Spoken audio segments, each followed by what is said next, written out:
At 2:17 a.m., one of the most heavily monitored waterways on Earth went silent. No warning, no distress call, just a ship that suddenly disappeared. Hours later, it reappeared. Same location, same direction. But something wasn't right. Because in the Strait of Hormuz, ships don't just disappear. And whatever happened that night wasn't supposed to happen. This isn't just any stretch of water, it's one of the most important shipping routes in the world, a narrow passage where a large portion of the world's oil moves every single day. On one side, Iran. On the other, Oman, a narrow corridor with global consequences. At its tightest point, it's only a few miles wide, meaning every ship that enters has nowhere else to go, no alternate route, no quick escape. And right now, it's one of the most tense places on Earth, because in recent days, everything has changed. Reports began to come in. Explosions in open water, unidentified drones overhead, ships being warned to stay exactly where they were. And then, something even stranger. Some ships started turning off their tracking systems. Others appeared on radar, then vanished moments later. Imagine being out there, no clear information, no safe direction, just open water, and the feeling that something isn't right. Because once you enter the Strait of Hormuz, you're committed. There's no turning back easily. And right now, thousands of people are stuck there. And for some of them, what started as a normal journey is about to turn into something they never expected. For most crews, a journey through the Strait of Hormuz is routine. Strict schedules, clear routes, everything calculated down to the minute. On this night, it started no differently. The ship entered the corridor just after midnight. Systems checked, course locked, everything exactly as expected. Inside the control room, everything looked normal. Navigation systems were stable. Radar showed nearby traffic. Nothing unusual, nothing alarming. Until something small started to change. A signal flickered, just for a second. Then it came back. At first, no one thought much of it. Glitches happen. Signals drop. It's part of being out at sea. But then it happened again, and this time, it lasted a little longer. Long enough for someone to notice. A nearby vessel appeared on the screen, then disappeared, then appeared again, slightly off position. That's when it stopped feeling normal. Because ships don't just move like that. Not without a reason. Outside, the water looked calm. Too calm. No visible disturbance. No sign of activity. Just silence. And then, communication started to cut out. Not completely, just enough to make things uncertain. Messages became delayed. Responses didn't come immediately, and for the first time, there was hesitation.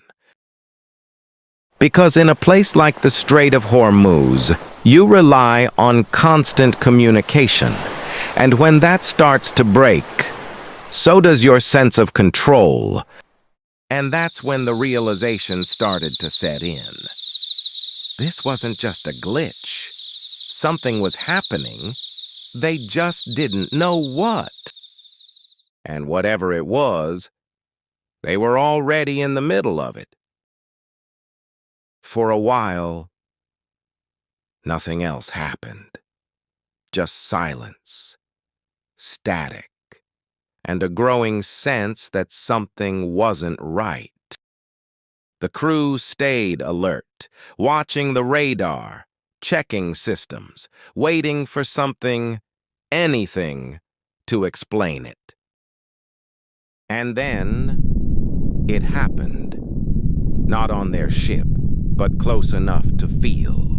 A sudden burst of light, followed by a low, distant sound. Not loud, not clear, but unmistakable.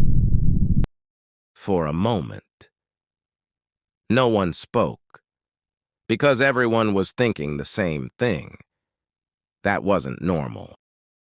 The radar lit up, signals shifting, positions changing, multiple vessels, adjusting course at once. Then the radio came alive, voices talking over each other, urgent, unclear, some asking questions, others giving warnings. But not everything made sense. Some messages cut out halfway, others repeated, like something was interfering. Outside, another flash, closer this time, reflected across the water for just a second. Now there was no doubt. Something was happening out there, and it wasn't isolated. Then came the message. Short, direct, clear enough to understand. All vessels, hold position! No explanation, no details, just wait. And that's when the reality set in. They weren't just passing through anymore. They were part of it. And whatever had just started was only getting closer.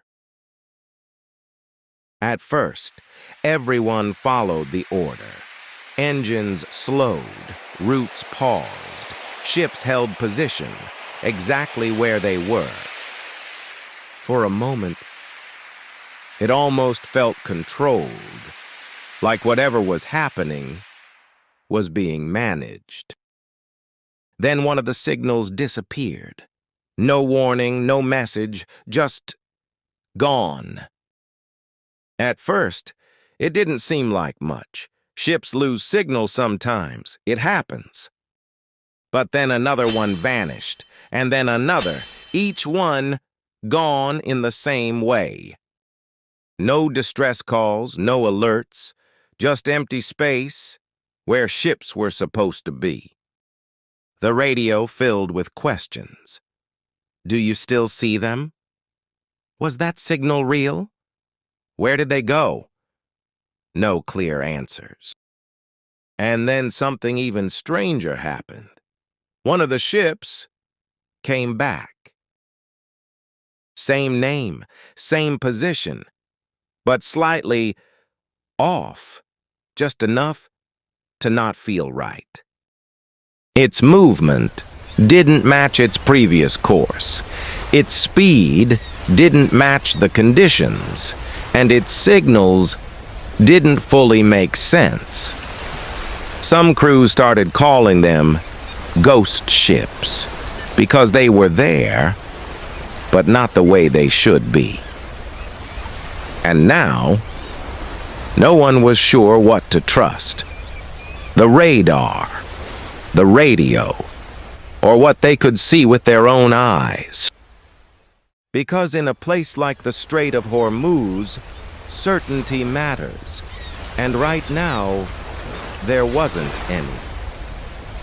And while they were trying to understand what was happening, something else was already moving toward them. By now, movement had almost completely stopped. Engines idling, ships holding position, no one moving forward. The order was clear. Wait.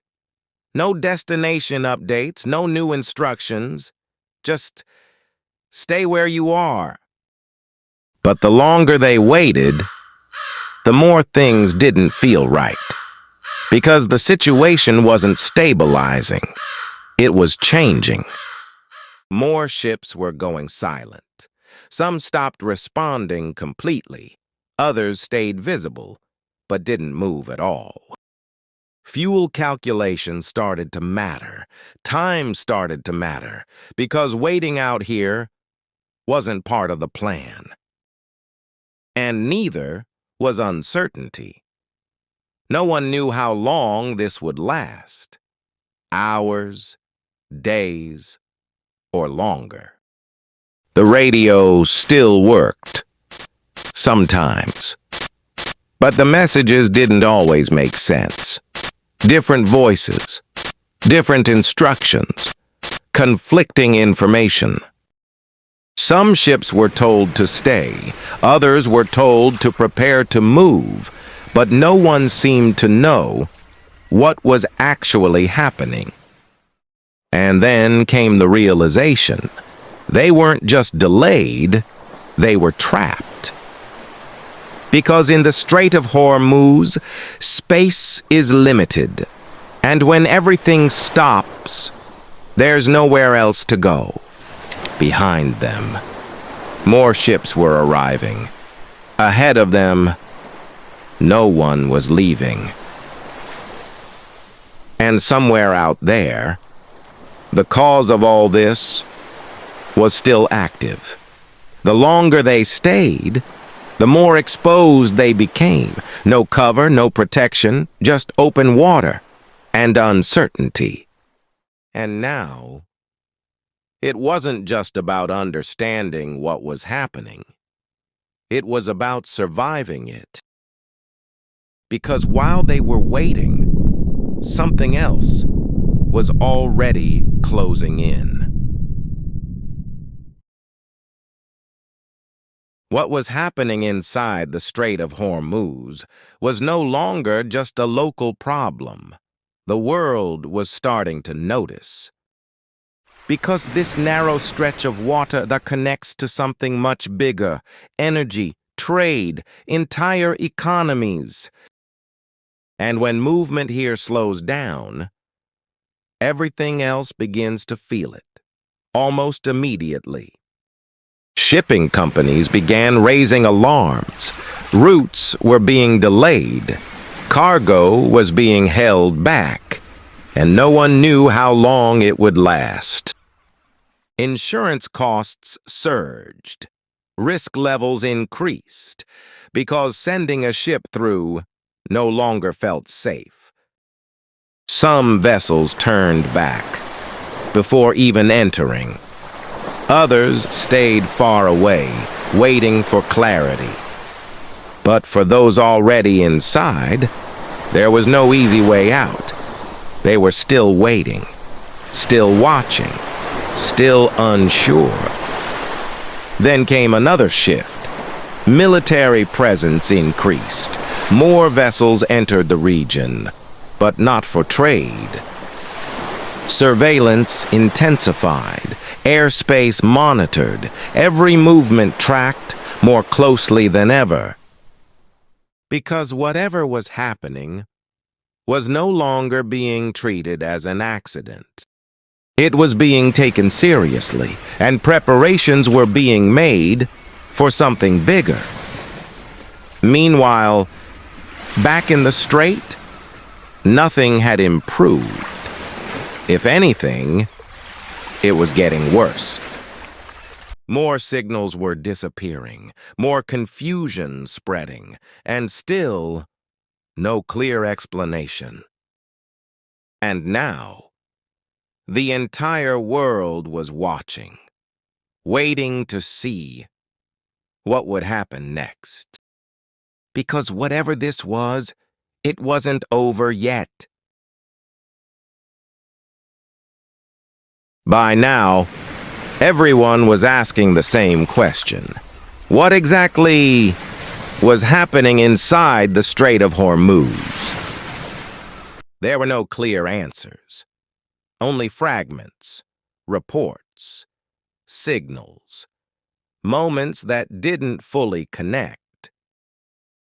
Some believed it was interference, electronic disruption, something affecting navigation systems and communication. Because the patterns were unusual, signals dropping, then returning, ships appearing slightly off position. Others thought it was something more direct, an intentional disruption, something designed to confuse. Because confusion can be powerful.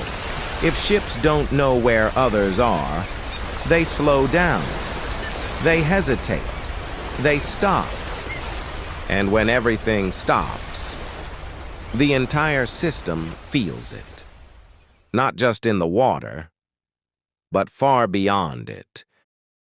Then there were the reports of objects in the sky, unidentified, moving quickly, not always visible, but sometimes detected. Some crews claimed they saw them, others didn't, but enough reports came in to raise concern.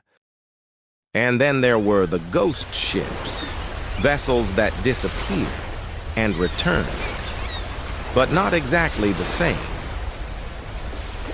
Their signals didn't match, their timing didn't match, and sometimes their movements didn't make sense.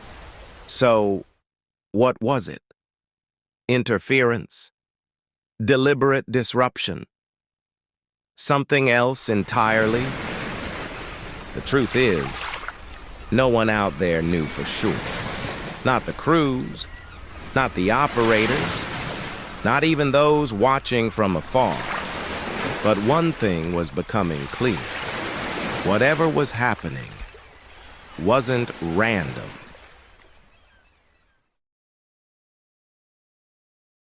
Out on the water, this wasn't just a situation anymore. It was becoming something else, something personal. Because behind every signal, every ship, there were people waiting, watching, trying to understand what was happening. Hours passed, then more hours, and still no clear answers. Fatigue started to set in, not just physical, but mental, the kind that builds quietly when nothing makes sense. Because uncertainty does something. It makes time feel slower. It makes every small detail feel bigger. A sound in the distance, a flicker of light, a signal glitch. Everything started to matter. Some crews stayed inside, watching instruments. Others stepped out just to see for themselves. And what they saw didn't always match what the system showed, which made it harder to trust anything. Not the radar, not the radio, not even their own eyes. And in a place like the Strait of Hormuz, that kind of doubt can be dangerous. Some started imagining worst-case scenarios. What if something approached? What if communication failed completely? What if they had to move suddenly? Because out here, decisions matter, and hesitation can cost you. But they weren't being told to act. They were being told to wait, and waiting was the hardest part. Because the longer they waited, the more it felt like something was building, something just beyond view. And for some of them, that feeling was about to become real. For hours, nothing changed. Ships remained in place, signals came and went, and the tension never really lifted. But slowly, things began to shift. Not all at once, just enough to be noticed. Some signals stabilized, others stopped disappearing, and communication became clearer. The radio wasn't silent anymore. Messages came through, more consistently, less confusion, more control. Then came new instructions. Careful, controlled. Ships were told to begin moving again. One by one, they adjusted course, not fast, not freely, but enough to move forward. And just like that, the stillness began to break. But something felt different. Even as things returned, they didn't feel the same. Because no one had fully explained what happened. No clear answer, no single explanation. That made everything make sense. Some called it interference. Others called it disruption. And some weren't sure what to call it at all. But for the people who were there, it wasn't just a theory. It was something they experienced, something they felt. Because for a period of time, in one of the most critical waterways on Earth, things didn't behave the way they should. Ships disappeared. Signals failed. And for those caught in the middle, certainty was gone. And even now, the full story still isn't completely clear. Because sometimes what happens out there doesn't leave with you.